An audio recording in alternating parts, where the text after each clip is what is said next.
67세 남성이 57세 여성과 재혼했지만 이것으로 인해 이혼하게 되었습니다.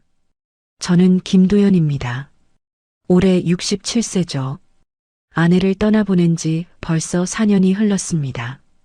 처음엔 괜찮다고 생각했어요. 혼자서도 충분히 살 수 있다고요. 하지만 시간이 지날수록 집안 곳곳에서 마주치는 아내의 흔적들이 저를 더욱 외롭게 만들었습니다. 부엌에 걸려있는 아내가 좋아하던 앞치마, 화장대 위에 그대로 놓인 립스틱, 옷장, 한쪽을 차지하고 있는 아내의 옷들까지. 매일 저녁 혼자 먹는 식사가 가장 힘들었어요. 텔레비전 소리만 덩그러니 울려 퍼지는 거실에 앉아 있으면 정말 세상에 혼자 남겨진 기분이었습니다. 그러던 어느 날 오랜 친구 한 명이 저에게 제안을 했어요. 도연아, 너 이렇게만 살 거냐? 교회 문화센터에서 하는 프로그램 한번 나가봐라. 사람들도 만나고 새로운 취미도 생기고 좋을 거야. 처음엔 거절했습니다. 이 나이에 새로운 사람들과 어울린다는 게 쉽지 않잖아요. 하지만 친구가 계속 권하더군요. 결국 한 번만이라는 생각으로 문화센터에 발을 들여놓게 됐어요. 그날은 원예 수업이 있는 날이었습니다. 화분에 꽃을 심는 간단한 활동이었는데 옆자리에 앉은 여성분이 저에게 말을 걸어왔어요. 어르신, 처음 오셨나 봐요. 꽃 심기 어려우시죠? 그분이 바로 오지연 씨였습니다. 57세라고 하더군요. 저보다 10살 어렸지만 말하는 모습이나 행동거지에서 품위가 느껴졌어요. 실버용품 편집숍을 운영한다고 하셨습니다. 지연 씨는 제가 서툴게 흙을 만지고 있는 모습을 보고는 직접 도와주었어요.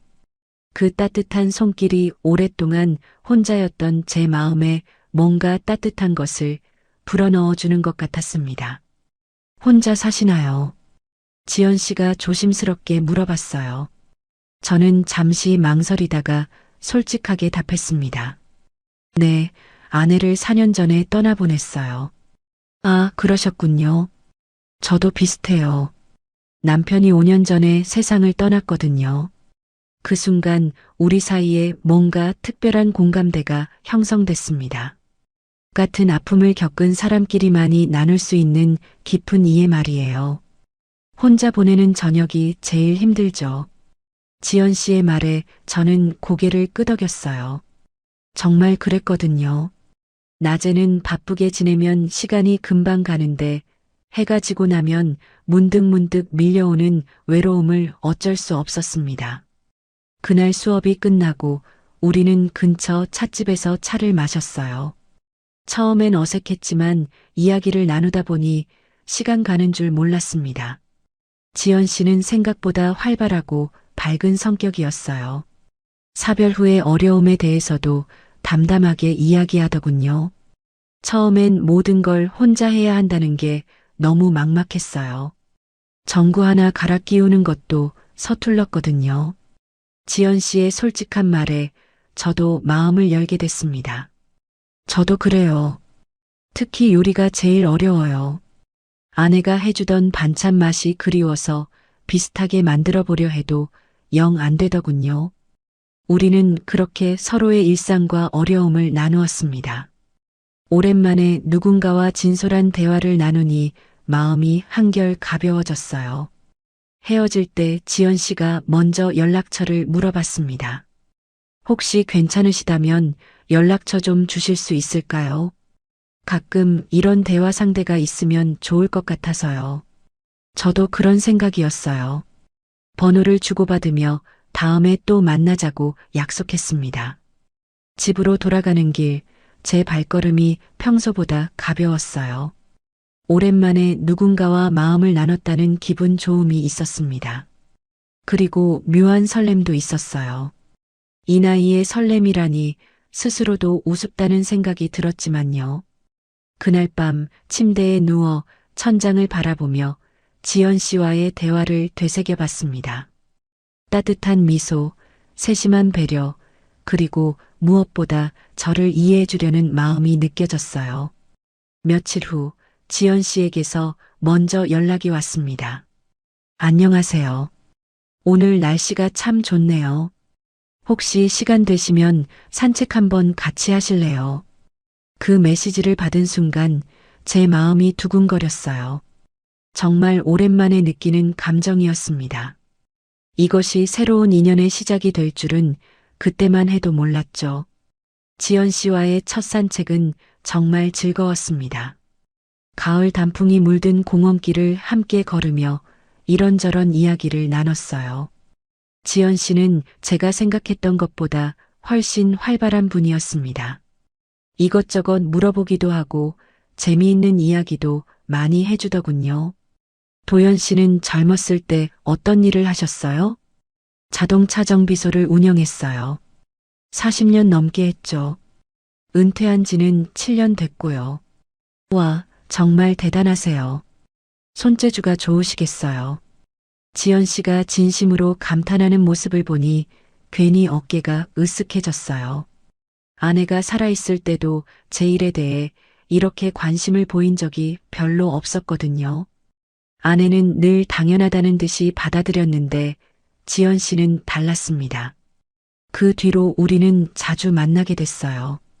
일주일에 한두 번은 꼭 만났습니다. 때로는 영화를 보러 가기도 하고 때로는 맛있는 식당을 찾아다니기도 했죠. 지연 씨와 함께 있으면 시간이 정말 빨리 흘렀어요. 특히 기억에 남는 건 첫 번째 여행이었습니다. 지연 씨가 먼저 제안했어요. 도연 씨, 우리 강릉 바다 구경 가볼까요? 요즘 날씨도 좋고 해서요. 처음엔 망설였습니다. 아직 만난 지 2달밖에 안 됐는데 여행을 같이 간다는 게 조금 부담스러웠거든요. 하지만 지연 씨의 밝은 미소를 보니 거절할 수가 없더군요.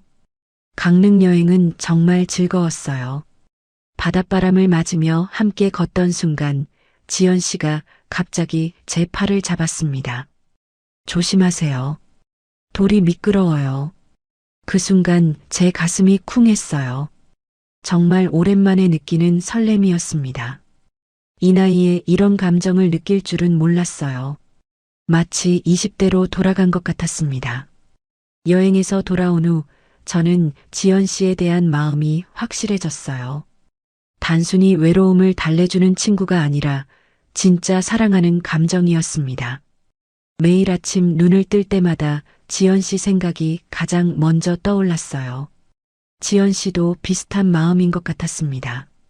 전화 통화 시간이 점점 길어졌고 만나지 않는 날에도 수시로 안부 메시지를 주고받았어요. 오늘 아침 드셨어요. 날씨가 쌀쌀해지니까 감기 조심하세요. 이런 세심한 배려가 제 마음을 더욱 따뜻하게 만들었습니다.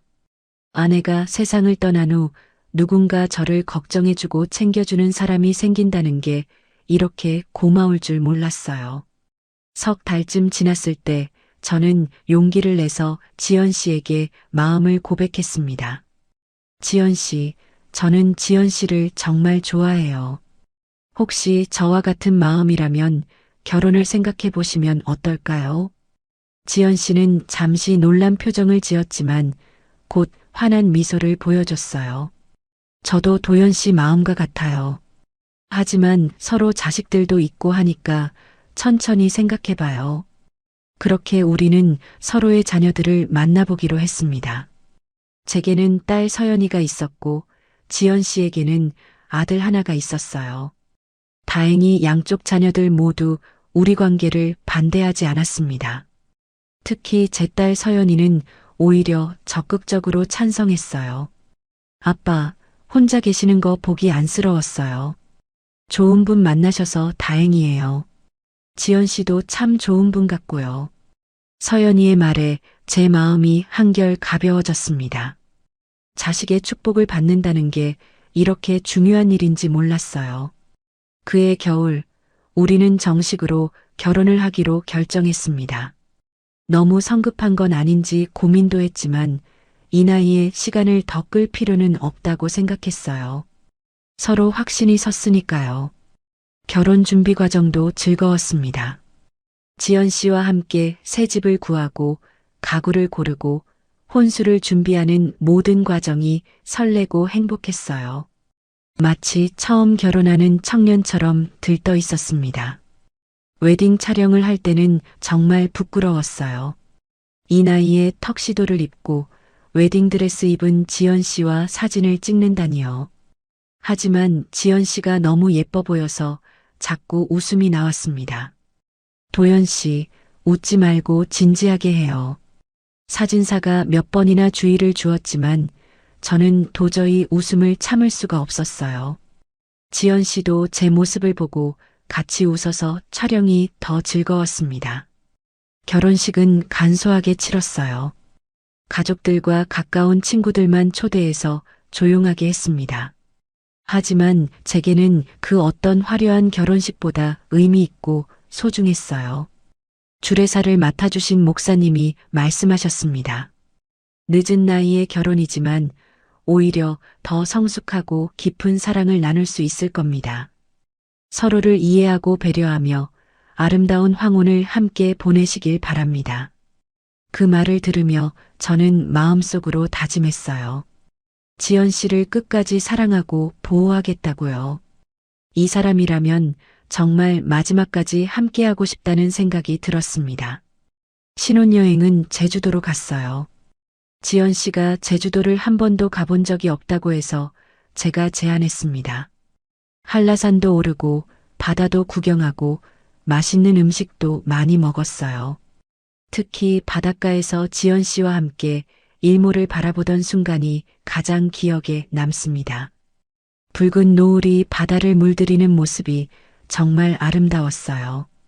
도연 씨, 정말 행복해요. 이런 날이 올 줄 몰랐어요. 지연 씨가 제 손을 꼭 잡으며 말했습니다. 저도 같은 마음이었어요. 사별 후 다시는 이런 행복을 느낄 수 없을 거라 생각했는데 지연 씨가 제 인생에 새로운 빛을 가져다 주었습니다. 신혼집으로 돌아와 새로운 생활을 시작할 때 저는 정말 희망에 가득 찼어요. 앞으로 지연 씨와 함께 만들어갈 추억들을 생각하니 가슴이 벅찼습니다. 매일 아침 함께 일어나고 함께 식사하고 함께 잠들 수 있다는 것만으로도 충분히 행복했어요. 그때만 해도 앞으로 닥칠 문제들을 전혀 예상하지 못했습니다. 신혼생활 첫 주는 정말 달콤했습니다. 매일 아침 지연 씨와 함께 일어나서 아침 식사를 준비하고 저녁에는 함께 텔레비전을 보며 이런저런 이야기를 나눴어요. 오랜만에 집안에 웃음소리가 가득했습니다. 지연 씨는 정말 세심한 분이었어요. 제가 좋아하는 반찬을 미리 만들어 놓기도 하고 제 옷을 깔끔하게 정리해 주기도 했습니다. 저도 지연 씨를 위해 할 수 있는 일들을 찾아서 했죠. 무거운 짐을 들어주거나 전구를 갈아주는 일들 말이에요. 하지만 행복한 시간은 생각보다 오래가지 못했습니다. 함께 산 지 열흘쯤 됐을 때였어요. 그날 저녁 늦게 일을 마치고 집에 돌아왔습니다. 지연 씨는 이미 침실에서 쉬고 있었어요. 저는 조용히 씻고 침대로 들어갔습니다. 다음 날 아침 지연 씨가 조심스럽게 말을 꺼냈어요. 여보, 혹시 어제 침구를 바꾼 지 오래됐나요? 아니에요. 결혼 전에 새로 샀는데요. 왜 그러세요? 지연 씨는 잠시 망설이더니 미안한 표정으로 말했습니다. 침구에서 조금 냄새가 나는 것 같아서요. 세탁을 좀 더 자주 하면 어떨까 싶어서요. 그 순간 제 얼굴이 화끈해졌어요. 냄새라니요. 저는 매일 저녁 샤워를 하고 잤는데 무슨 냄새가 난다는 걸까요? 하지만 지연 씨가 말하는데 뭐라고 할 수가 없었습니다. 아, 그런가요? 제가 주의를 못했나 봐요. 바로 빨도록 할게요. 고마워요. 미안해요. 이런 말에서. 지연 씨는 미안해했지만 저는 하루 종일 그 말이 머릿속에서 떠나지 않았어요. 냄새가 난다니요.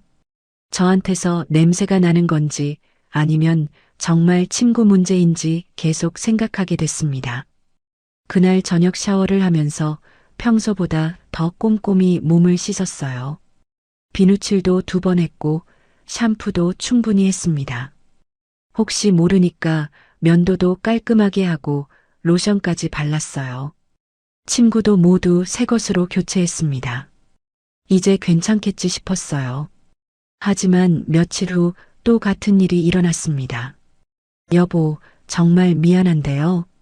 아직도 침실에서 냄새가 나는 것 같아요.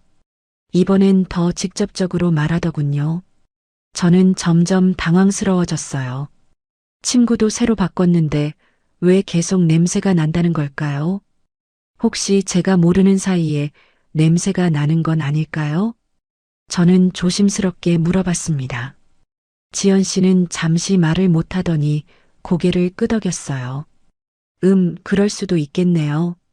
나이가 들면 자연스럽게 생기는 냄새가 있다고 들었어요. 별로 신경 쓸 일은 아닌 것 같은데요. 지연 씨는 대수롭지 않게 말했지만 제게는 큰 충격이었습니다. 제가 냄새를 풍기고 있다는 얘기잖아요. 이런 걸 아저씨 냄새라고 하는 건가요? 그날부터 저는 냄새에 대해 극도로 예민해졌습니다. 하루에 2번씩 샤워를 하고 향이 좋은 비누와 샴푸를 새로 샀어요. 옷도 매일 갈아입고 향수까지 뿌리기 시작했습니다. 하지만 아무리 노력해도 지연 씨의 표정은 별로 달라지지 않았어요. 침실에 들어올 때마다 미세하게 인상을 찌푸리는 것 같았습니다. 말로는 괜찮다고 하지만 표정은 솔직하더군요. 어느 날 밤 저는 화장실에서 거울을 보며 스스로에게 물어봤습니다. 원래 이런가? 그냥 나이가 드니까 이런 거야? 아내와 함께 살 때는 이런 말을 들어본 적이 없었어요. 물론 아내가 말을 안 한 건지 아니면 정말 냄새가 없었던 건지는 모르겠지만요. 하지만 지연 씨는 다른 사람이잖아요. 더 예민할 수도 있고요. 저는 인터넷으로 중년 남성 체취에 대해 검색해 봤어요. 생각보다 많은 정보가 나오더군요. 호르몬 변화, 신진대사 저하, 각질 증가 등등 여러 원인이 있다고 했습니다. 해결책도 많이 나와 있었어요. 다음 날부터 저는 본격적으로 냄새 관리에 들어갔습니다. 매일 아침 저녁 샤워는 기본이고 각질 제거용 타올로 몸을 문지르고 데오드란트도 발랐어요. 옷도 하루 입으면 바로 세탁기에 넣었습니다. 처음에는 지연 씨도 제 노력을 알아줬어요. 요즘 냄새가 많이 줄어든 것 같아요. 고생 많으셨죠? 그 말을 들으니 조금은 안심이 됐습니다. 제 노력이 헛되지 않았다는 거잖아요. 하지만 며칠 지나지 않아 다시 문제가 생겼어요. 어느 날 저녁 지연 씨가 또 그런 표정을 짓는 거예요. 뭔가 불편해하는 표정 말이에요. 아직도 냄새가 나나요? 저는 직접적으로 물어봤습니다. 지연 씨는 잠시 망설이더니 솔직하게 답했어요. 조금은 나는 것 같아요. 하지만 처음보다는 훨씬 나아졌어요. 조금은 나은다는 말이 마음에 걸렸어요. 여전히 완전히 해결되지 않았다는 뜻이었으니까요. 그날 밤 침대에 누워서 저는 많은 생각을 했습니다. 내가 지연 씨에게 불쾌감을 주고 있구나. 아무리 사랑한다고 해도 같은 공간에서 생활하는데 냄새가 난다면 힘들겠지. 처음에는 대수롭지 않게 생각했어요. 나이 들면 생기는 자연스러운 변화라고 치부하려 했습니다. 하지만 지연 씨의 반응을 보니 그렇게 간단한 문제가 아닌 것 같았어요. 웃어 넘기려고 했지만 제 자존감에는 작은 상처가 생겼습니다. 내가 지연 씨에게 매력적인 남편이 아니라 불편함을 주는 존재가 되고 있는 건 아닐까? 이런 생각이 들기 시작하니까 지연 씨와 함께 있을 때도 자꾸 위축되는 느낌이었어요. 특히 침실에서 함께 시간을 보낼 때 가장 신경이 쓰였습니다. 지연 씨가 저에게서 멀어지려고 하는 건 아닌지, 혹시 숨을 참고 있는 건 아닌지 계속 생각하게 됐어요. 며칠 더 지나자 지연 씨도 뭔가 불편해하는 것 같았습니다. 예전처럼 자연스럽게 스킨십을 하지 않게 되었고 침실에서 보내는 시간도 줄어들었어요. 말은 안 했지만 둘 사이에 미묘한 거리감이 생기고 있었습니다. 저는 혼자 중얼거렸어요. 원래 이런 게 정상인 건가? 아니면 내가 특별히 심한 건가? 하지만 답은 쉽게 나오지 않았습니다. 다만 한 가지 확실한 건 이 문제가 우리 관계에 영향을 미치기 시작했다는 것이었어요. 결혼한 지 한 달이 지나면서 상황은 점점 더 심각해졌습니다. 지연 씨의 지적이 처음엔 일주일에 한 번 정도였는데 이제는 거의 매일 같이 나오기 시작했어요. 여보, 오늘도 샤워 좀 더 꼼꼼히 해주세요. 침실 환기를 좀 더 자주 시켜야 할 것 같아요. 옷에서도 냄새가 배어 있는 것 같은데요. 처음에는 조심스럽게 말했던 지연 씨도 이제는 좀 더 직접적으로 말하게 됐습니다. 저는 그때마다 네, 알겠습니다 하며 고개를 끄덕였지만 속으로는 점점 위축되고 있었어요. 아무리 노력해도 근본적으로 해결되지 않는 문제라는 걸 깨달았을 때 저는 정말 막막했습니다. 하루에 3번씩 샤워를 해도 비싼 향수를 뿌려도 옷을 매일 갈아입어도 지연 씨의 예민한 후각을 완전히 만족시킬 수는 없었어요. 그러던 어느 날 저녁이었습니다. 저는 평소보다 일찍 집에 돌아와서 지연 씨와 함께 저녁 식사를 준비하고 있었어요. 부엌에서 나란히 서서 채소를 다듬는데 갑자기 지연 씨가 조금 뒤로 물러서더군요. 왜 그러세요? 아니에요. 그냥. 지연 씨는 말을 흐렸지만 저는 알 수 있었어요. 또 냄새 때문이었습니다. 그 순간 가슴이 답답해졌어요. 아무것도 하지 않고 그냥 옆에 서 있는 것만으로도 지연 씨를 불편하게 만드는 거잖아요. 저녁을 먹는 동안에도 지연 씨는 뭔가 어색했습니다. 대화도 평소보다 짧았고 자주 창문 쪽을 바라보더군요. 아마 환기가 더 필요하다고 생각했을 거예요. 식사를 마치고 설거지를 하는데 지연 씨가 갑자기 진지한 표정으로 말했습니다. 여보, 잠시 앉아서 이야기 좀 할까요? 지연 씨의 표정을 보니 심상치 않았어요. 거실 소파에 나란히 앉았는데 지연 씨가 평소보다 좀 멀리 앉는 것 같았습니다. 무슨 말씀인지 알겠어요. 제가 먼저 말했습니다. 지연 씨는 잠시 망설이더니 천천히 입을 열었어요. 솔직히 말해도 될까요? 정말 미안하지만 아저씨 냄새가 많이 나요. 그 말을 들은 순간 머릿속이 하얘졌습니다. 아저씨 냄새. 그동안 에둘러서 말했던 걸 이제는 직접적으로 말하는 거였어요. 제가 아저씨 냄새를 풍기는 사람이라는 것을, 그것도 많이 난다는 걸 인정하는 순간이었습니다. 저도 알고 있어요. 그래서 나름대로 노력하고 있는데. 네, 노력하시는 거 알아요. 하루에 몇 번씩 샤워하시고 옷도 자주 갈아입으시고. 하지만 지연 씨는 말을 잇지 못했어요. 하지만 뒤에 오는 말은 뻔했습니다. 노력해도 소용없다는 얘기였어요. 제가 더 노력해 볼게요. 병원에도 가보고 다른 방법도 찾아보고. 사실은요. 지연 씨가 제 말을 끊었습니다. 그리고는 한동안 말을 못하더니 조심스럽게 말했어요. 별도로 침실을 쓰는 게 어떨까요? 그 순간 제 가슴이 쿵 하고 내려앉았습니다. 별도 침실이라니요.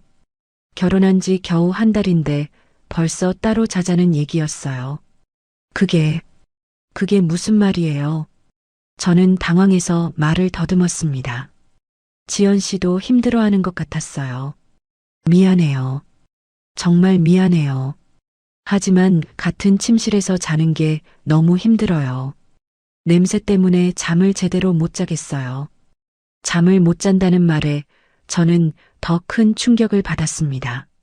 제 냄새가 지연 씨의 수면까지 방해하고 있었던 거예요. 그동안 지연 씨가 얼마나 참고 견뎠을지 생각하니 미안하면서도 동시에 큰 모멸감이 밀려왔습니다. 제가 그렇게 심한가요? 심하다는 게 아니라 그냥 저는 냄새에 좀 예민해요. 어릴 때부터 그랬거든요.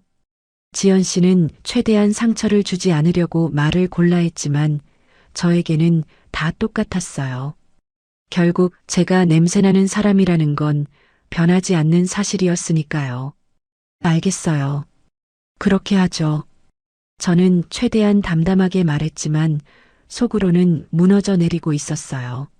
신혼인데 벌써 따로 자게 되다니. 이런 일이 있을 수 있나요? 그날 밤 저는 작은 침실로 이사를 했습니다. 짐을 옮기면서 지연 씨가 미안하다고 몇 번이나 말했지만 저는 괜찮다고 웃으며 답했어요. 하지만 전혀 괜찮지 않았습니다. 새로운 침실에서 혼자 누워 있으니 신혼이 맞나 싶었어요. 벽 하나를 사이에 두고 지연 씨가 있다고 생각하니 더 외로웠습니다. 마치 제가 격리된 것 같은 기분이었어요. 다음 날부터 저는 더욱 절망적으로 냄새 관리에 매달렸습니다. 인터넷으로 온갖 방법을 찾아보고 비싼 제품들도 주문했어요. 채취 제거 비누, 특수 샴푸, 데오드란트, 심지어 체내, 냄새 제거 영양제까지 먹기 시작했습니다. 하지만 며칠 후에도 지연 씨의 반응은 별로 달라지지 않았어요. 여전히 제 근처에 오면 미세하게 인상을 찌푸렸고 대화할 때도 약간의 거리를 두려고 했습니다. 일주일쯤 지났을 때 저는 정말 절망적인 기분이 들었어요. 아무리 노력해도 근본적으로 해결되지 않는 문제였습니다. 제가 혐오의 대상이 되어버린 것 같았어요. 어느 날 밤 화장실에서 샤워를 하는데 갑자기 눈물이 나왔습니다. 평소보다 더 꼼꼼히, 더 세게 몸을 문지르면서 저는 중얼거렸어요. 사람에게서 나는 냄새가 이렇게까지 문제인가. 비누칠을 하고 또 하고 떼수건으로 문지르고 또 문지르면서도 답답한 마음은 사라지지 않았습니다. 아무리 씻어도 근본적인 해결책이 없다는 게 가장 힘들었어요. 샤워를 마치고 거울을 보니 제 얼굴이 너무 초라해 보였습니다. 67세의 늙은 남자가 냄새 때문에 아내에게 버림받은 모습 말이에요. 내가 지연 씨에게 이런 고통을 주고 있구나. 그 생각을 하니 더욱 미안했습니다. 지연 씨도 분명 힘들 거예요. 사랑해서 결혼했는데 이런 문제 때문에 같이 있기 힘들다니.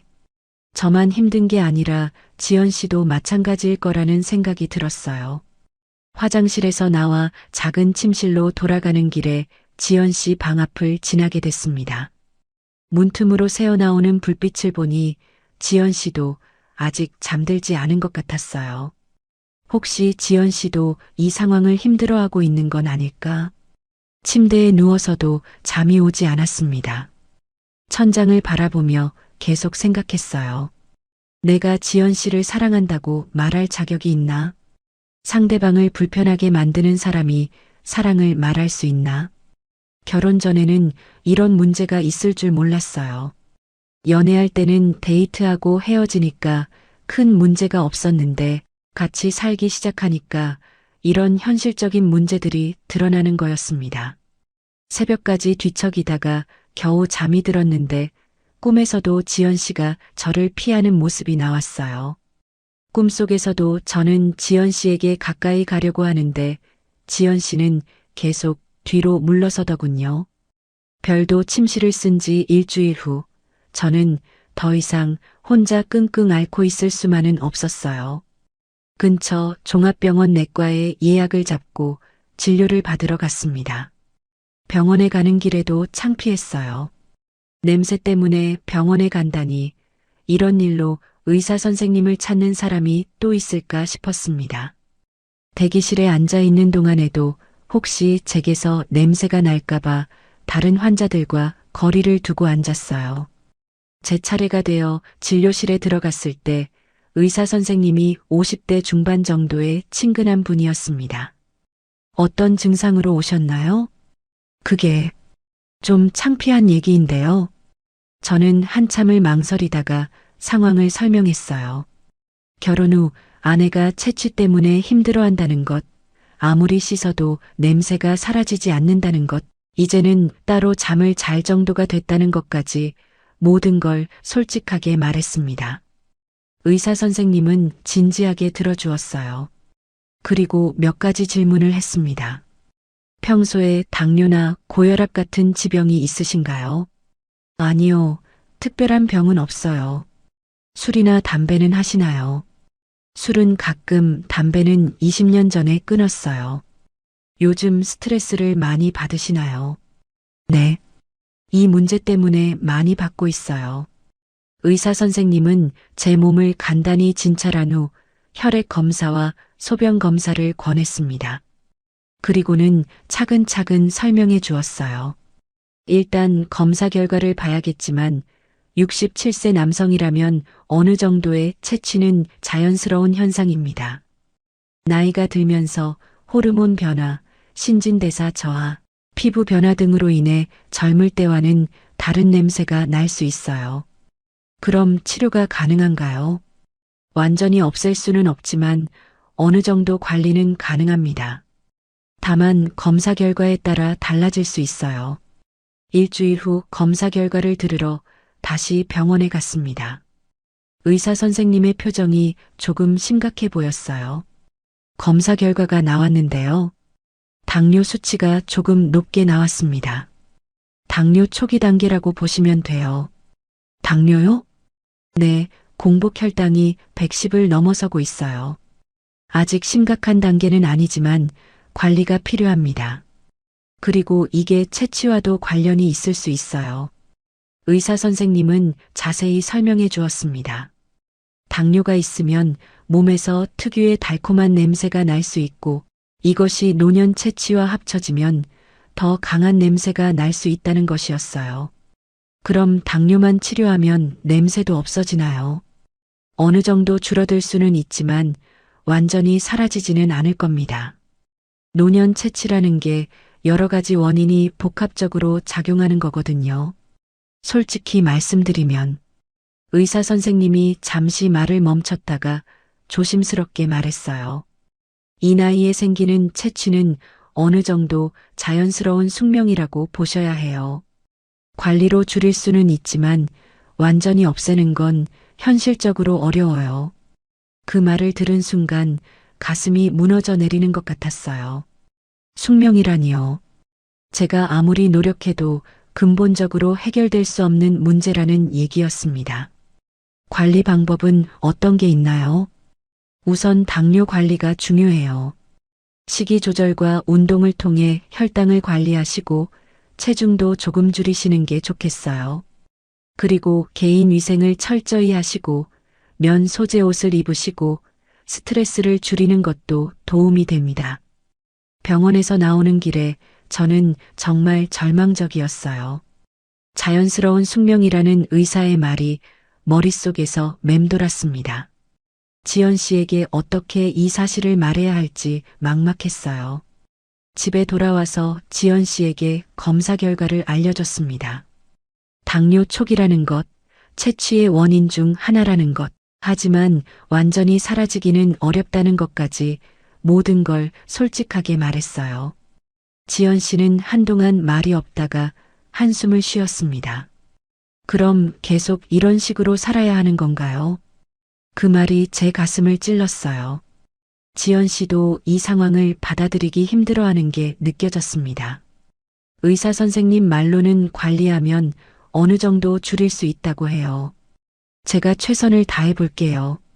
그날부터 저는 정말 극단적인 노력을 시작했습니다. 하루에 4번씩 샤워를 했어요. 아침에 일어나서, 점심 먹고 나서, 저녁 먹기 전에, 그리고 자기 전에. 샤워할 때마다 항균 비누로 온몸을 꼼꼼히 씻고 떼수건으로 각질을 제거했습니다. 탈취제도 온갖 종류를 다 써봤어요. 스프레이형, 롤온형, 스틱형까지. 옷에 뿌리는 탈취제, 신발 탈취제, 심지어 방안 공기까지 정화한다는 제품들까지 모두 구입했습니다. 침실과 거실 곳곳에 향초를 켜놓았어요. 라벤더, 유칼립투스, 페퍼민트 등 채취 제거에 효과가 있다는 향들을 번갈아가며 사용했습니다. 집안이 온통 향초 냄새로 가득했어요. 통풍도 극대화했습니다. 겨울인데도 창문을 조금씩 열어두고 환기팬을 하루 종일 돌렸어요. 공기청정기도 새로 사서 24시간 가동했습니다. 운동도 시작했어요. 의사가 말한 대로 체중 감량과 당뇨 관리를 위해 매일 1시간씩 걷기 운동을 했습니다. 땀을 흘리면 또 냄새가 날까봐 운동 후에는 반드시 샤워를 했어요. 식단도 완전히 바꿨습니다. 마늘, 양파, 카레 등 냄새가 강한 음식은 일체 먹지 않았어요. 고기도 줄이고 야채 위주로 먹었습니다. 당뇨 관리를 위해 단 음식도 끊었어요. 하지만 이 모든 노력에도 불구하고 지연 씨의 반응은 크게 달라지지 않았습니다. 여전히 제 근처에 오면 미묘하게 인상을 찌푸렸고 가능하면 거리를 두려고 했어요. 한 달 정도 이런 극단적인 관리를 한 후 지연 씨에게 물어봤습니다. 요즘 좀 나아진 것 같지 않나요? 지연 씨는 잠시 생각하더니 솔직하게 답했어요. 조금은 나아진 것 같기도 한데 아직도 냄새는 나요. 그 말을 들은 순간 정말 절망적이었어요. 이렇게까지 노력했는데도 근본적인 해결이 안 된다는 것이었습니다. 더 큰 문제는 그 뒤에 일어났어요. 어느 날 밤 지연 씨 방에 들어가서 이야기를 나누다가 자연스럽게 분위기가 좋아진 적이 있었어요. 오랜만에 스킨십을 시도했는데 지연 씨가 거부했습니다. 미안해요. 아직은 좀 힘들어요. 그 순간 저는 완전히 무너져 내렸어요. 결혼한 지 겨우 2달인데 벌써 잠자리까지 거부당하다니. 제가 지연 씨에게 정말 혐오스러운 존재가 되어버렸구나 싶었습니다. 그날 밤 제 침실로 돌아와서 거울을 보니 초라한 늙은 남자만 보였어요. 아무리 샤워를 하고 향수를 뿌려도 근본적으로 냄새나는 사람. 아내에게 사랑받지 못하는 남편. 지연 씨와 저 사이의 거리는 점점 더 멀어져만 갔습니다. 물리적으로는 같은 집에 살고 있지만 정서적으로는 정말 100m 떨어진 것 같았어요. 같은 공간에 있어도 대화는 최소한으로 줄었고 서로를 바라보는 시간도 거의 없었습니다. 식사할 때도 지연 씨는 가능하면 멀리 앉으려고 했고 텔레비전을 볼 때도 소파 양끝에 앉았어요. 부부라고 하기에는 너무 차가운 관계가 되어버렸습니다. 결혼한 지 3달째가 되던 어느 날 지연 씨가 조심스럽게 말을 꺼냈습니다. 여보, 언니가 잠시 우리 집에서 지내고 싶다고 하는데 괜찮을까요? 지연 씨의 언니인 지숙 씨 얘기였어요. 58살로 지연 씨보다 1살 위였는데 이혼 후 혼자 살다가 최근에 집을 정리하게 되어서 임시로 머물 곳이 필요하다는 것이었습니다. 물론이죠. 가족인데 당연히 도와드려야죠. 저는 흔쾌히 승낙했어요. 사실 요즘 지연 씨와 관계가 어색해진 상황에서 다른 사람이 있으면 오히려 분위기가 나아질 수도 있겠다는 생각도 들었습니다. 하지만 지숙 씨가 이사 온 첫날부터 분위기가 이상했어요. 짐을 들고 들어온 지숙 씨가 현관에서부터 코를 킁킁거리더니 지연 씨에게 속삭이듯 말했습니다. 지연아, 이 집 냄새가 좀 나는 것 같은데. 그 말이 제 귓가에 선명하게 들렸어요. 아직 집에 들어온 지 5분도 안 됐는데 벌써 냄새를 감지한 거였습니다. 저는 괜히 몸이 움츠러들었어요. 지연 씨가 당황하며 대답했어요. 아, 그게 환기를 좀 더 자주 해야겠어. 무슨 냄새야, 이거. 곰팡이 냄새는 아닌 것 같고. 지숙 씨는 집안을 둘러보며 계속 킁킁거렸어요. 그리고는 제 쪽을 힐끔 보더니 뭔가 깨달은 듯한 표정을 지었습니다. 혹시? 지연 씨가 급하게 지숙 씨의 말을 막았어요. 언니, 짐부터 정리하자. 하지만 지숙 씨의 표정만 봐도 무엇을 깨달았는지 알 수 있었어요. 제가 냄새의 원인이라는 걸 눈치챈 거였습니다. 그날 저녁 식사 시간이 정말 어색했어요. 지숙 씨는 제 근처에 앉기를 피하더니 창문 쪽 자리를 고집했습니다. 식사 중에도 자꾸 창문을 열어야겠다는 핑계로 일어났다 앉았다 했어요. 이 집이 환기가 잘 안 되는 구조네. 아니에요, 언니. 평소엔 괜찮은데. 지연 씨가 변명하듯 말했지만 지숙 씨는 계속 불편한 표정이었어요. 저는 최대한 빨리 식사를 마치고 자리를 떴습니다. 지숙 씨가 온 지 일주일 후 상황은 더욱 악화됐어요. 지숙 씨는 대놓고 제 앞에서 창문을 열거나 공기청정기를 틀었습니다. 그리고 지연 씨에게 귓속말로 뭔가 계속 말하더군요. 어느 날 밤 화장실에서 나오다가 지숙 씨와 지연 씨가 부엌에서 하는 대화를 우연히 들었어요. 지연아, 이렇게 계속 살 거야. 언니 목소리 좀 낮춰. 아니, 이 집 냄새가 배었어. 벽지에, 소파에, 에브리웨어. 이런 환경에서 어떻게 살아? 그래도 남편인데. 남편이면 뭐야? 상대방을 배려하는 게 남편이지. 저런 상태로 같이 산다는 게 말이 돼. 그 대화를 듣고 제 가슴이 철렁 내려앉았어요. 제 냄새가 집에까지 배었다니요. 저는 조용히 제 방으로 돌아갔지만 잠을 이룰 수가 없었습니다. 다음 날 아침 더 큰 문제가 터졌어요. 제 딸 서연이가 갑자기 집에 왔습니다. 평소보다 일찍 와서 아침 식사를 함께 하자고 했어요. 식탁에 4명이 둘러앉았는데 분위기가 너무 어색했습니다. 지숙 씨는 서연이를 처음 보는 것 같더니 이것저것 물어봤어요. 서연 씨죠? 부동산 일 하신다고 들었어요. 네, 안녕하세요. 요즘 부동산 경기가 어떤가요? 집값이 많이 올랐나요? 갑자기 웬 부동산 얘기인가 싶었는데 지숙 씨의 다음 말에 분위기가 이상해졌어요. 아버님이 이 집을 혼자 소유하고 계시나요? 아니면 지연이랑 공동 명의인가요? 서연이의 표정이 굳어졌어요. 그건 왜 물어보시는 건가요? 아니야, 그냥 궁금해서. 요즘 재혼하시는 분들이 재산 문제로 고생하는 경우가 많다고 해서. 서연이가 젓가락을 내려놓았어요. 혹시 무슨 의도가 있으신 건 아니죠? 의도라니. 그냥 걱정되어서 하는 말이야. 분위기가 점점 험악해지고 있었어요.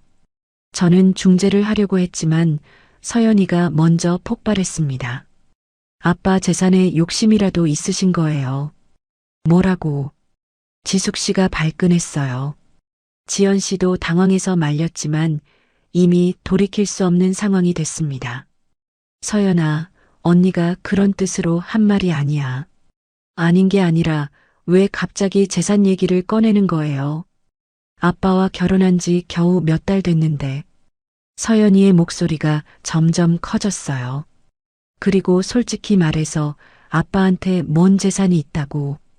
은퇴한 정비소 사장인데. 이 집이랑 약간의 예금이 전부예요. 서연아. 제가 말리려고 했지만 서연이는 멈추지 않았어요. 아빠는 그런 분이 아니에요. 순수하게 외로워서 재혼하신 거고 지연 씨도 그런 줄 알았는데 이런 식으로 나오시면. 지숙 씨가 화를 내며 일어났어요. 야, 이 애가 지금 뭐라고 하는 거야? 내가 언제 재산 욕심을 부렸다고. 그럼 왜 갑자기 집 소유 명의를 묻는 거예요? 그것도 처음 만난 자리에서. 두 사람의 목소리가 점점 커지면서 집안이 아수라장이 됐어요. 지연 씨는 언니 편을 들어야 할지 서연이를 달래야 할지 몰라 하고 있었고 저는 어쩔 줄 몰라 하고 있었습니다. 지연 씨, 정말 이런 의도였어요. 서연이가 지연 씨에게 직접 물었어요. 아니야, 서연아. 오해야. 그럼 언니분이 왜 이런 말을. 내가 뭘 잘못했다고. 지숙 씨가 소리쳤어요. 나는 그냥 걱정되어서 한 말이야. 요즘 노인 재혼이 재산 문제로 망가지는 경우가 얼마나 많은데 미리 정리해두는 게 좋겠다고 생각했을 뿐이야. 아빠를 뭘로 보고 그런 소리를 하세요. 서연이가 더욱 화를 냈어요. 아빠는 그런 계산적인 분이 아니에요. 정말 순수하게 사랑해서 결혼하신 거라고요. 그때 지숙 씨가 비꼬듯이 웃었어요. 순수한 사랑이라. 그런데 왜 벌써 따로 자고 있는데? 그 말에 모든 사람이 조용해졌어요. 지숙 씨가 우리 부부가 별도 침실을 쓰고 있다는 걸 알고 있었던 거였습니다. 언니, 지연 씨가 당황해서 말했지만 이미 늦었어요. 따로 자요. 결혼한 지 겨우 몇 달인데. 서연이가 믿을 수 없다는 표정으로 저를 봤어요. 아빠, 이게 무슨 얘기예요? 저는 아무 말도 할 수 없었어요. 어떻게 딸에게 냄새 때문에 아내가 저를 거부한다고 말할 수 있겠습니까? 그것도 냄새 때문이라면서. 지숙 씨가 결정타를 날렸어요. 그 순간 서연이의 표정이 완전히 바뀌었습니다. 냄새 때문에요. 그래서 따로 자는 거예요. 서연이는 분노로 떨고 있었어요. 지연 씨, 이게 사랑이에요. 아빠를 이런 식으로 대하는 게 사랑이라고요. 서연아, 내가 모르는 일이야. 지연 씨도 화가 났나 봐요. 너는 같이 살아보지 않아서 몰라. 매일 밤 그 냄새를 맡으며 잠들어야 하는 게 얼마나 힘든지. 그럼 왜 결혼했어요? 서연이가 소리쳤어요.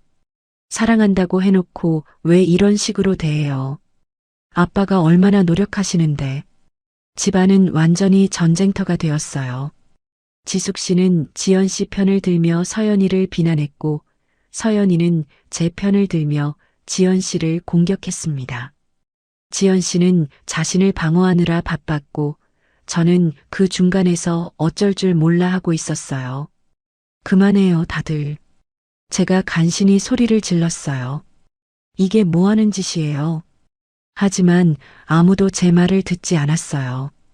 감정이 격해진 상태에서 서로 상처 주는 말만 계속 나왔습니다.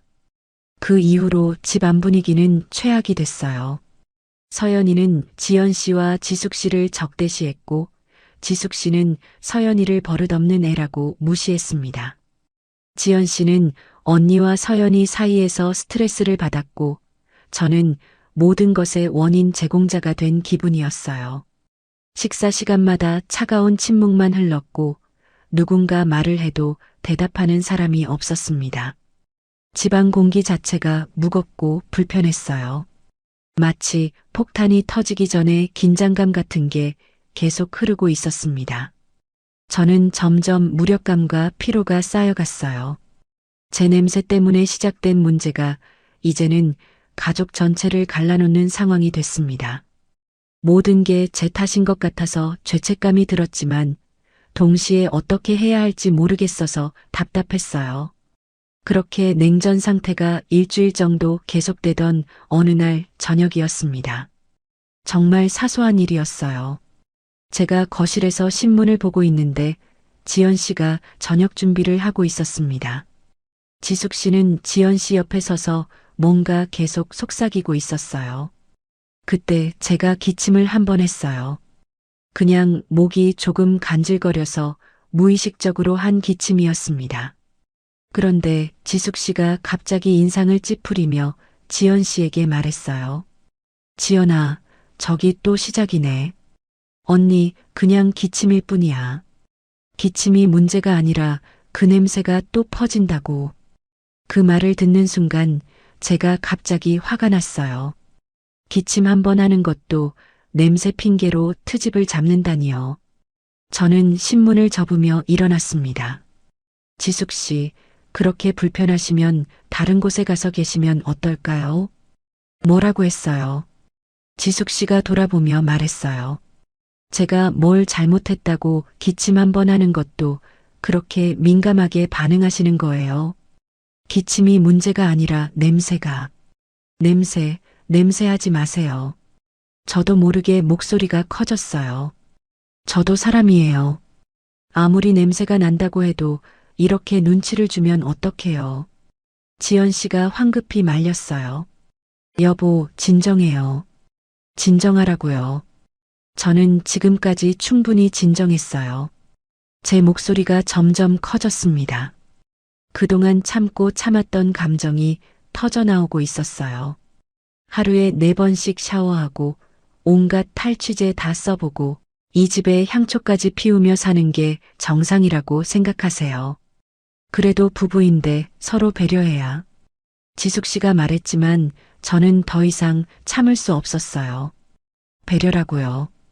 그럼 제가 받은 배려는 뭐예요? 신혼인데 따로 자고 스킨십도 거부당하고 집에서도 눈치 보며 사는 게 배려받는 거예요. 여보, 제발. 지연 씨가 울먹이며 말했지만 저는 멈출 수 없었어요. 저도 나름대로 최선을 다했어요. 의사한테도 가보고 당뇨 약도 먹고 운동도 하고. 하지만 안 되는 건 안 되는 거 아네요. 지숙 씨가 비아냥거리듯 웃었어요. 그럼 어쩌자는 거예요? 지연이가 평생 이렇게 살라고요. 그럼 처음부터 왜 결혼했어요? 제가 지연 씨를 보며 말했습니다. 연애할 때는 괜찮았다면서요. 지연 씨는 아무 말도 못하고 그냥 울기만 했어요. 그 모습을 보니 갑자기 제 마음도 무너져 내렸습니다. 하지만 이미 시작된 말다툼을 멈출 수는 없었어요. 저도 힘들어요. 제 목소리가 떨렸습니다. 제가 원해서 이렇게 냄새가 나는 줄 아세요? 저도 모르겠어요. 어떻게 해야 하는지. 그 순간 집안이 조용해졌어요. 지숙 씨도 더 이상 말을 하지 않았고 지연 씨는 계속 울고만 있었습니다. 미안해요. 지연 씨가 중얼거리듯 말했어요. 정말 미안해요. 저는 한숨을 쉬며 소파에 주저앉았습니다. 갑자기 모든 게 허무해졌어요. 이렇게 싸우는 것도 서로 상처 주는 것도 아무 의미가 없다는 생각이 들었습니다.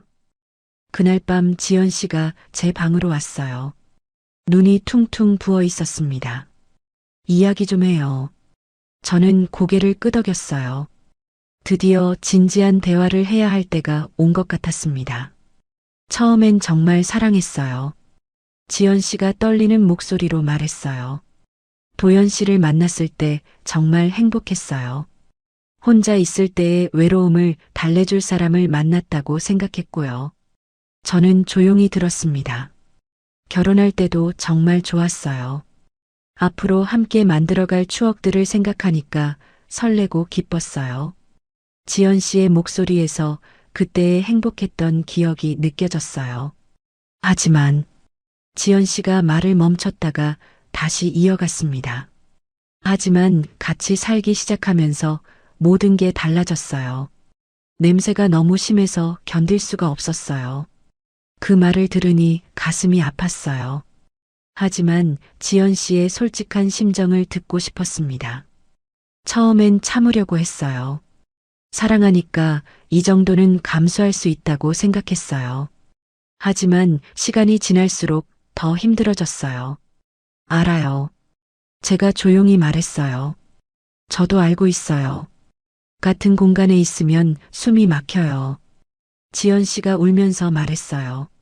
사랑하는 사람한테 이런 말을 해야 하는 제가 너무 싫어요. 하지만 정말 견딜 수가 없어요. 그 순간 저는 모든 걸 이해했어요. 지연 씨도 저만큼이나 힘들어하고 있었다는 것을요.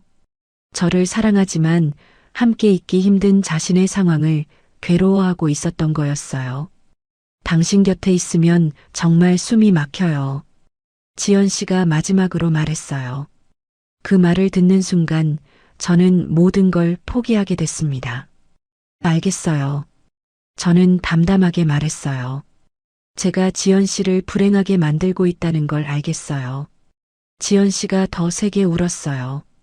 미안해요. 정말 미안해요. 미안하다고 하지 마세요. 저는 지연 씨의 손을 잡았어요. 이건 누구의 잘못도 아니에요. 그냥 우리가 맞지 않는 거예요. 하지만 나로 인해 지연 씨가 불행하다면 이게 맞는 것 같아요. 제가 조용히 말했어요. 이혼하죠. 그 말을 하는 순간 제 눈에서도 눈물이 흘러내렸어요. 하지만 이게 맞는 선택이라는 걸 알고 있었습니다. 정말 그렇게 할까요? 지연 씨가 물었어요. 네. 저는 고개를 끄덕였어요. 서로를 더 이상 괴롭히지 말아요. 그 뒤 일주일 동안 우리는 이혼 준비를 했습니다. 다행히 재산 분할 같은 복잡한 문제는 없었어요. 결혼한 지 겨우 5달이었고 각자 가져온 재산은 각자가 가져가기로 했습니다. 지숙 씨는 이혼 소식을 듣고 나서야 조금 미안해하는 기색을 보였어요. 서연이는 속상해했지만 제 결정을 존중해 준다고 했습니다. 이혼 서류에 도장을 찍는 날 지연 씨와 저는 둘 다 울고 있었어요. 사랑했지만 함께할 수 없는 현실이 너무 슬펐습니다. 행복하게 사세요. 지연 씨가 마지막으로 말했어요. 지연 씨도요. 저도 인사를 건넸습니다. 구청에서 나와 각자 다른 방향으로 걸어가는 순간이 가장 힘들었어요. 뒤돌아보고 싶었지만 참았습니다. 이미 끝난 일이었으니까요. 집으로 돌아와 텅 빈 집을 바라보니 모든 게 허무했어요. 5달간의 결혼 생활이 꿈 같았습니다. 행복했던 순간들도 힘들었던 순간들도 모두 지나간 일이 되어버렸어요. 그날 밤 혼자 침대에 누워 생각했어요. 사랑만으로는 부족한구나. 함께 살기 위해서는 사랑 외에도 많은 것들이 필요하다는 걸 뼈저리게 깨달았습니다. 이혼 후 1달 정도는 정말 힘들었습니다. 다시 혼자가 된 집에서 매일 허무한 마음으로 지냈어요. 텔레비전을 켜놔도 소리만 나고 집중이 안 됐고 밥을 먹어도 맛이 없었습니다. 무엇보다 실패한 결혼에 대한 자책감이 컸어요. 내가 뭘 잘못했나? 혼자 중얼거리며 지난 일들을 계속 되짚어봤습니다. 더 일찍 병원에 갔더라면, 더 철저히 관리했더라면, 아니면 아예 결혼을 하지 않았더라면 어땠을까 하는 생각들 말이에요. 하지만 시간이 지나면서 조금씩 현실을 받아들이게 됐어요. 이미 일어난 일을 되돌릴 수는 없고 앞으로 어떻게 살아갈 것인가를 생각해야 한다는 걸 깨달았습니다. 변화의 시작은 서연이의 제안이었어요. 어느 날 서연이가 집에 와서 조심스럽게 말을 꺼냈습니다. 아빠, 이렇게만 계시면 안 될 것 같아요. 왜, 뭐가 문제야? 계속 집에만 계시니까 더 우울해지시는 것 같아요. 밖에 나가서 사람들도 만나시고 활동도 하세요. 서연이는 복지관에서 하는 봉사활동을 추천해 줬어요. 독거 어르신들 도시락 배달하는 일이었습니다. 제가 알아봤는데 매주 화요일, 목요일에 2시간씩만 하면 돼요. 아빠 같이 시간 여유 있으신 분들이 많이 참여하시더라고요. 처음엔 망설였어요. 제 상황이 이런데 다른 사람을 도와준다는 게 뭔가 어색했거든요. 하지만 서연이가 계속 권해서 한번 해보기로 했습니다. 첫 번째 봉사활동 날 복지관에서 만난 사람들이 생각보다 친근했어요. 저처럼 60대 후반의 남성들도 여러 명 있었고 다들 비슷한 이유로 봉사활동을 시작했다고 하더군요. 저는 아내 떠나보낸 후에 시작했어요. 저도 은퇴하고 나니까 할 일이 없어서 왔지요. 도시락을 배달하면서 만나는 독거 어르신들을 보니 제가 얼마나 복받은 사람인지 깨달았어요.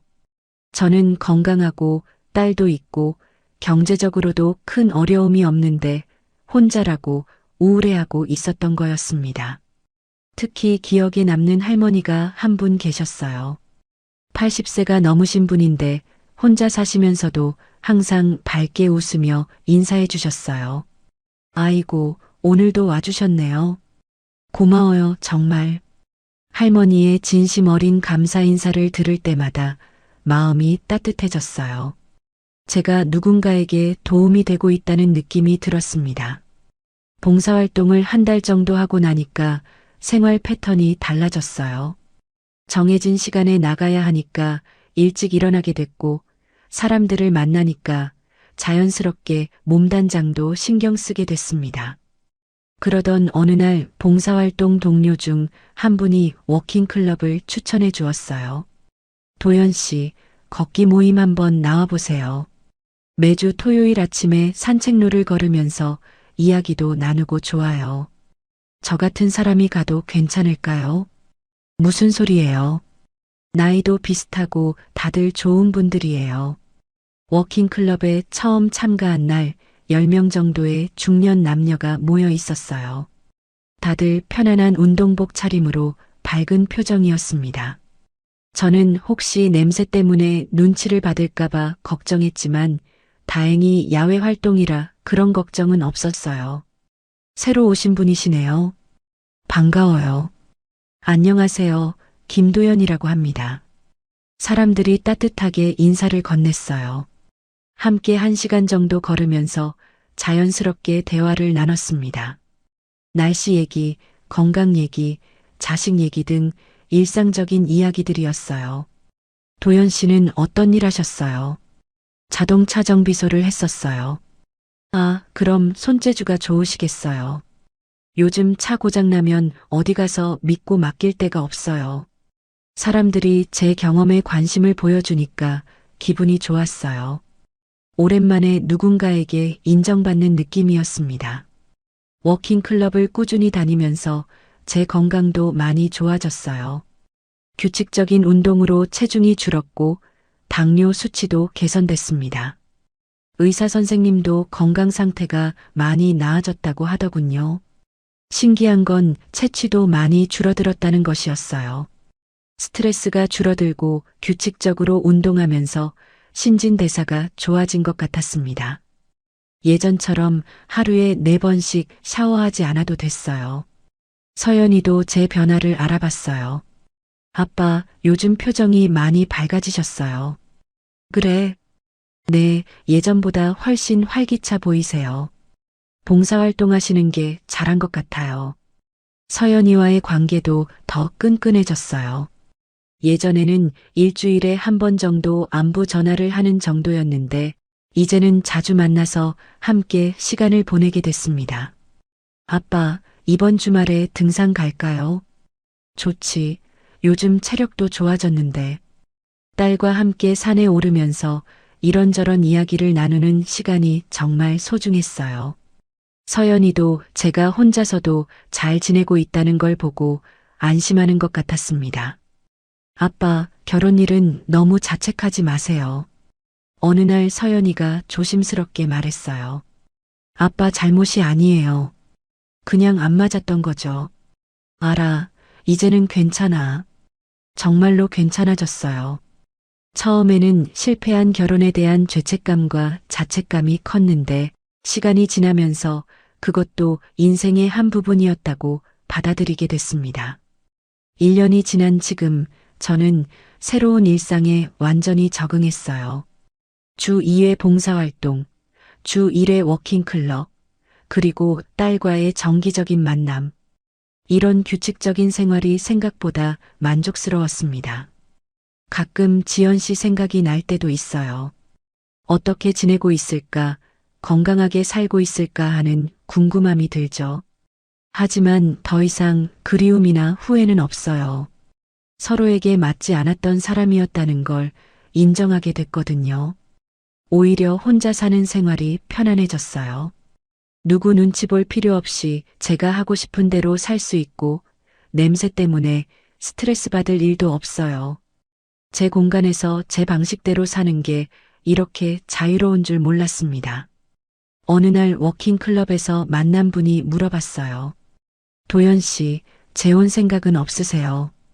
글쎄요, 지금은 혼자가 편해요. 그래도 좋은 분 만나시면, 만나게 되면 그때 생각해보죠. 예전 같으면 외로움 때문에 다시 누군가를 만나고 싶다고 생각했을 텐데, 이제는 굳이 그럴 필요를 못 느끼겠어요. 혼자서도 충분히 의미 있고 즐거운 생활을 할 수 있다는 걸 깨달았거든요. 물론 가끔 외로울 때도 있어요. 저녁에 혼자 밥을 먹을 때나 텔레비전을 보다가 웃긴 장면이 나와도 함께 웃을 사람이 없을 때는 아쉽죠. 하지만 그런 외로움보다는 자유로움이 더 크다는 걸 알게 됐어요. 오늘도 봉사활동을 마치고 집에 돌아와 거울을 보니 예전보다 훨씬 평온한 표정이었어요. 68세가 된 지금 저는 제 나이에 맞는 삶을 살고 있다는 생각이 들어요. 세상 모든 관계는 서로를 존중하는 데서 시작되는 것 같아요. 상대방을 불편하게 만드는 것도 자신을 억지로 맞춰가는 것도 진정한 사랑이 아니라는 걸 이제는 알겠습니다. 사랑만으로는 함께 살 수 없었지만 그 경험을 통해 더 성숙한 사람이 된 것 같아요. 혼자서도 충분히 행복할 수 있다는 걸 배웠습니다. 그리고 그것만으로도 감사한 일이라고 생각해요. 생각해요. 생각해요. 생각해요.